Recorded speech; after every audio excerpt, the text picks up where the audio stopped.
Not just a light rain, but real storm. But wind howling, wave crashing, thunder shaking everything around you. Your circumstances, your relationship, your finances. Can you have a peace like Jesus during those times? Before I couldn't do that.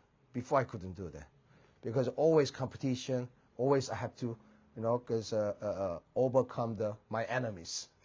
But now I have peace. That's why even about whatever happened, God's warning sign, I still had a peace. It's not from me. It's from the Jesus. So I want you to all have a peace like Jesus. Amen? So maybe for you, the storm is out there. It's in here. There's a pressure, anxiety, uncertainty. Situation you can't control. Answers you don't have. And here is a question I want to